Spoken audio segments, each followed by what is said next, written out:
BRS సభను grand success చేసేలా ప్రజలంతా కదులుతున్నారని మాజీ మంత్రి ఎమ్మెల్యే జగదీష్ రెడ్డి తెలిపారు. ఈ మేరకు కనీవిని ఎరుకని రీతిలో ఏర్పాట్లు చేస్తున్నామని చెప్పారు.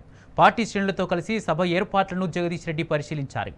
సబ్బండ వర్ణాలు సభకు సన్నద్ధమవుతున్న తీరు చూసి కాంగ్రెస్ బీజేపీ నేతల గుండెల్లో వణుకు పుడుతుందని విమర్శించారు. అందుకే రజతోత్సవ సభపై ఆయా పార్టీలు అక్కసు వెలుగక్కుతున్నాయంటున్న జగదీష్ రెడ్డితో మా ప్రతినిధి Kiran face to face.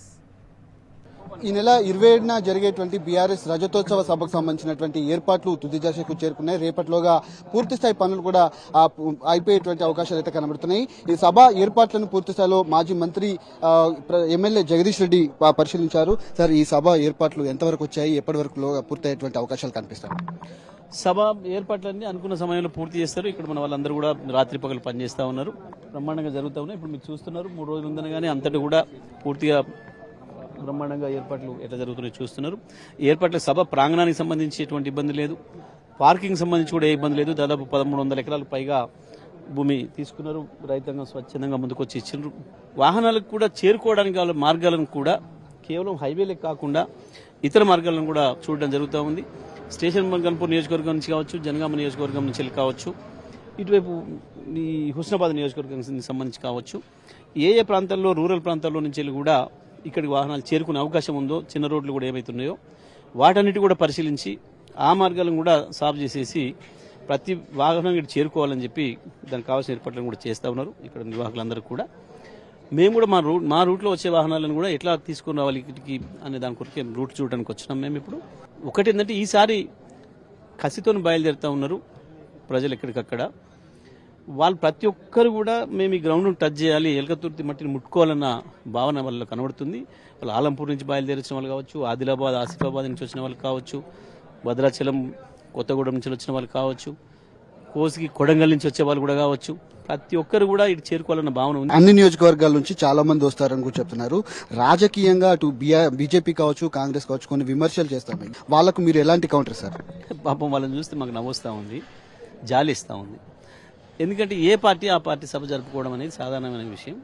Me birthday ఉంది, మీ బర్త్డే రోజు జరుపుకుంటారు, కానీ మీకు ఇంకో రోజు అయితే జరుపుకోరు కదా. ఒక పార్టీ దశాబ్ది ఉత్సవాలు 10 ఏళ్ళైతే దశాబ్ది ఉత్సవాలు చేసుకుంటుంది, 25 ఏళ్ళైనా రజతోత్సవాలు చేసుకుంటుంది. ఈ కాంగ్రెస్ పార్టీ కూడా చాలా చేసుకుంది, బీజేపీ చాలా చేసుకుంది. ఎందుకు మేము వాళ్ళ గురించి ఎప్పుడు మాట్లాడలేదు? మరి ఎందుకు మాట్లాడుతున్నారు? ఇప్పుడు భయపడుతున్నారు ఎందుకు? భయంతోనే వస్తున్నాయి. ఓడం ఇది బీఆర్ఎస్ దా టీఆర్ఎస్ దా అంటాడు. బీఆర్ఎస్ దో టీఆర్ఎస్ దో కేసీఆర్ది, గులాబీ పార్టీది, తెలంగాణ తెచ్చిన పార్టీది. ఇవాళ ఈ సభ మొదలు పెట్టక ముందే వారం ముందే వాళ్ళని కదిలించే పరిస్థితికి వచ్చింది, వాళ్ళని వణికించే పరిస్థితికి వచ్చింది. ఎవడు పట్టించుకున్నాడు? కాంగ్రెస్ పార్టీ సభ పెడితే, బీజేపీ సభ పెడితే ఎవడు పట్టించుకోలే. మేమైతే అసలే పట్టించుకోలే. ఒక్కరోజు కూడా వాళ్ళ సభల మీద మేము విమర్శ చేయలే. ఎందుకు చేస్తున్నారు ఇవాళ అంటే దాని అర్థం ప్రజలు కదులుతున్నారు, ఊర్లకు కదులుతున్నాయి. బీఆర్ఎస్ పార్టీ తన సొంత సభలాగా భావించి పెట్టుకున్నప్పటికీ కూడా ఒకవైపు ప్రజలు కాంగ్రెస్ పైన కసితోని కాంగ్రెస్ వ్యతిరేక సభలాగా, ప్రభుత్వ వ్యతిరేక సభలాగా తీసుకొని ప్రజలు కదులుతున్నారు. అది నెమ్మదిగా పోయి గ్రామాలు ఒక పండగ చేసుకునే పరిస్థితికి వచ్చింది. సభకు చేరుకోవడమే కాదు, గ్రామాల్లో ఉన్న వాళ్ళు కూడా బ్రహ్మాండంగా ఒక పండగలాగా దీన్ని చేసుకునే పరిస్థితి వచ్చింది. ఏం తెచ్చింది అంటే బీజేపీ కాంగ్రెస్ ఇయ్యలేనిది తెలంగాణ రాష్ట్రాన్ని తెచ్చింది టీఆర్ఎస్ పార్టీ. ఇది ప్రధానమైంది. మీ ఏడుపుతోనే మా విజయం అర్థమైపోయింది, సభ ఏ విధంగా సాగుతుందో అర్థమైపోయింది. లేకపోతే మీరు ఎందుకు ఏడుస్తారు మా గురించి?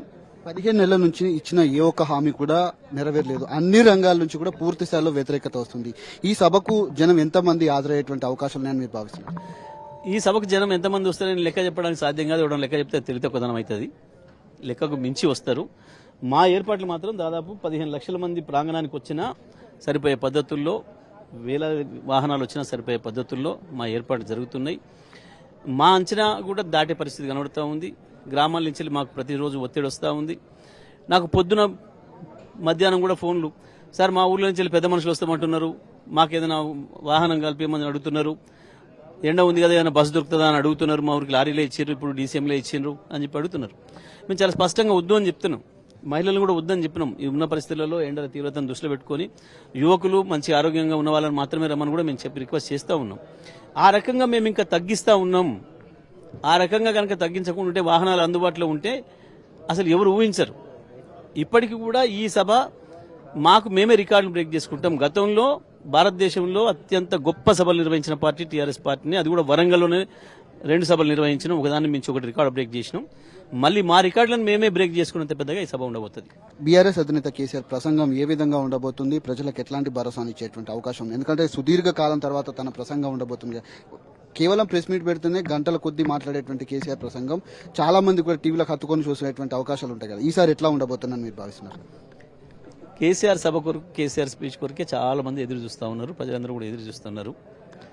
ఇట్లా ఉంటుందని ఎవరు అనుకుంటే అది అమాయకత్వం అయితే, ముందే చెప్తే ఇంకా తెలివి తక్కువదనం అవుతుంది. అందుకని కేసీఆర్ గారి ఉపన్యాసాన్ని నువ్వు నేను అందరం కూడా ఇక్కడ విందాం ఈ డాస్ నుంచి. ఇది వారు చెప్తున్నటువంటి పరిస్థితి కనబడుతుంది. ఆ సభ ప్రాంగణ పనులు కూడా ఏదైతే రేపటి సాయంత్రం వరకు కూడా పూర్తయ్యేటువంటి అవకాశాలు ఉంటాయని కూడా చెప్తా ఉన్నారు. చాలా మంది కూడా సొంతంగా వచ్చేందుకు కూడా సిద్ధంగా ఉన్నారు. ఎండాకాలం దృష్ట్యా అటు మహిళలు కావచ్చు, వృద్ధులు కావచ్చు వచ్చేటువంటి అవకాశం ఉంది నేపథ్యంలో వారిని కూడా వద్దంటున్నాం. ఎందుకంటే ఇక్కడ ఇబ్బందులు ఎదురైతాయి కాబట్టి ఉన్నటువంటి బస్సు కెపాసిటీ కావచ్చు, ఉన్నటువంటి లారీల కెపాసిటీ కాబట్టి ఎంతవరకు ఉంటుందో అంతవరకు మాత్రమే వస్తున్నారు. దాదాపు 10 నుంచి 15 లక్షల మంది హాజరవుతారు. ఖచ్చితంగా కాంగ్రెస్ పార్టీ ఇచ్చినటువంటి ఏ ఒక్క హామీ కూడా నెరవేరలేదు. వాళ్ళ పిచ్చి మాటలకు ఎవరు కూడా సమాధానం చెప్పాల్సినటువంటి అవసరం లేదు. ఇది కేవలం పార్టీకి సంబంధించినటువంటి పుట్టినరోజు వేడుకలు అంటూ కూడా తాను గట్టిగా కౌంటర్ ఇస్తున్నటువంటి పరిస్థితి మనకి ఇక్కడ కనిపిస్తాం. కెమెరామెన్ సైదులతో కిరణ్, టీ న్యూస్, వరంగల్ సభా ప్రాంగణం నుంచి.